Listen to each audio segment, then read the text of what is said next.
platforms are able to release a different source of supply and demand. So here's the big question here is that whoever thought 200,000 people would want to use their own vehicles to be a taxi driver for Uber? Any Uber drivers here? Anyone have relatives that are Uber drivers, friends? Yeah. So my son was an Uber driver last year. Uber drivers have fascinating. How many have driven in Uber? Okay, and it's harder in the smaller neighborhoods, but when you go to big cities, it's like the best thing ever. You don't exchange any money. You don't pull out your credit card. It's just all charged. They send you a nice receipt. It shows you the path they took. I mean, it's unbelievably good.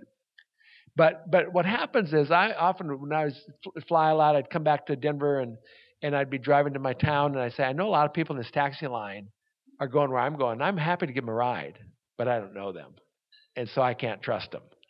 And what Uber did is they just kind of lowered that barrier. We've had people, my wife and I have had over 40 people live with us over our 40 years of marriage, and over for 4 months or more. We've got 2 military guys living with us right now that just graduated from coding school. We've always had people live with us, but we never let strangers stay with us, ever, because we can't trust them. What Airbnb did is lowered that barrier that made it possible for people that say, hey, we've got a spare room. I'd like to make some money off this. They made it very possible for them to do that. That whoever thought that 2 million people would want to rent the rooms out to strangers. Whoever thought that 1.8 billion people would want to be content creators on Facebook or cat creators on YouTube, cat video creators. So platforms solve market inefficiencies. It helped turn the willing into the able. So again, I was willing to do that. People are willing to went through, but they were never able to do so. And so, basically connecting people who have something with people who need something. And I think of that passage in the scriptures where Jesus tells a story about the guy that goes into the vineyard or looking for workers in his vineyard. At the end of the day, he said at 5 p.m, he went out and found others still standing around. He asked them, why have you been standing here all day long doing nothing? And they answered, because no one hired us, they answered.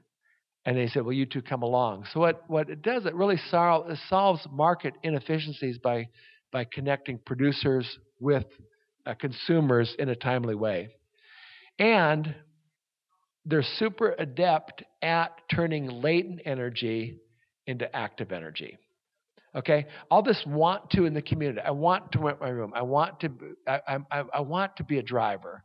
I want to make money. I want to be a content creator. I want to write. I want to post pictures. I want to create videos. I want to do all that stuff. All this did is figure out where that latent energy was and figured out a way to release it in a good way. So if you look at the wind blew since the beginning of time, but it wasn't until the creation of the movable sail or the windmill that was able to turn that passive energy into active energy. You have water has run downstream since the first rains came. And yet all that passive energy wasn't activated until somebody created the water wheel. Solar panels, the sun's been shining forever. But it wasn't until a solar panel that was created to convert that passive energy into active energy. Does that make sense? There's this latent energy that's happened, and platforms are able to tap into that and convert it into active energy. So whenever I speak in church, I have one message I give to church. If you ever want to invite me to speak in your church, don't invite me back a second time. But I have one message I give in churches. And I always start by saying this. I say, and I'll ask you guys this question, but how many here want to change the world? Raise your hand. Put your hands up. You guys right now. Okay. So everybody puts their hands up except the lazy ones and the ones that are meticulous note takers. He now asks the question, who wants to change the world? Raise your hand. But every hand goes up. I remember I was at a church called North Phoenix Baptist a few years ago, and I was in the 8 o'clock service, and it was all blue hairs and white hairs. And I said, how many of you here want to change the world? And every one of their hands went up. And I almost started crying, and the pastor next to me almost started crying because here these people were in their 70s, 80s, and some, I'm sure, early 90s that still had energy to change the world. But my second line is this, but isn't it sad how few people are regularly given the opportunity to do so? But what if your church became the place where people were regularly given the opportunity to engage the world in such a way that would be different because of him or her? And at the end of the year, everybody had a story to tell of how they made a difference in the world. And then you get at the end of the year, you take out your cameras and you just have a 3-minute testimony. Here's what I sensed was broken in the world. Here's how I felt God called me into it. Here's what I did, and here's the difference it made. And when we talk about changing the world, it doesn't need to be something at a grand scale, but it's what Bono talked about when he talked about, at the end of the day, he said, I'd like to know that I just knocked a little corner of darkness off the universe. And that's all it is, whether it's teaching a third grader to read or helping a kindergarten get ready for this, or, just these small things, but that everybody, because does it make sense that a person can follow Christ for a whole year and not make the difference in anyone's life?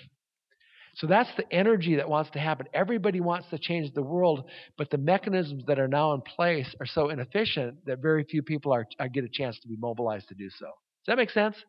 So think of it like the windmill. Think of it like the solar panel. Think about it like the water wheel. Could we create a mechanism in your church or in this community that was able to tap into all the latent, life-changing energy that's here? So around your tables, let's just take a couple minutes to discuss, but where is the latent energy? So I look at Ephesians 2:10. It says that we are God's workmanship, created in Christ Jesus to do what? Good works which He prepared when? Beforehand. And that's the energy there. So everybody feels, I think I'm supposed to do something. I think there's more to life than this. That's what everybody feels, believers and non-believers. So just give you 1 minute just around your tables. But what wants to happen in Evansville? Where's some latent energy? Ephesians 2 says. Just around your tables, then we'll just have a little sharing.